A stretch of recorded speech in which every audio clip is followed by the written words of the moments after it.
আজ আমি বরাক নদী থেকে অনেক বড় একটি রুই মাছ ধরেছি। দেখুন মাছটি কত বড় আর সুন্দর, আমি খুব খুশি। আজ আমি এই বিশাল কাতলা মাছটিকে ক্যামেরায় বন্দি করেছি এবং এখন আমি এটিকে লঙ্গাই নদীতে ফিরিয়ে দিয়ে আসছি।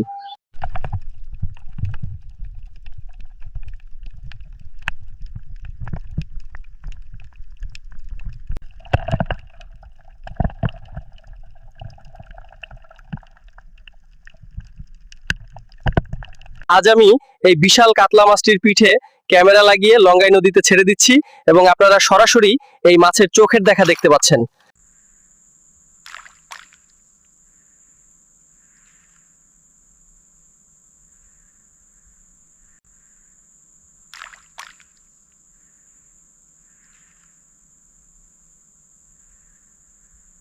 আজ আমি এই বিশাল কাতলা মাছটির পিঠে ক্যামেরা লাগিয়ে লঙ্গাই নদীতে ছেড়ে দিচ্ছি এবং আপনারা সরাসরি এই মাছের চোখের দেখা দেখতে পাচ্ছেন।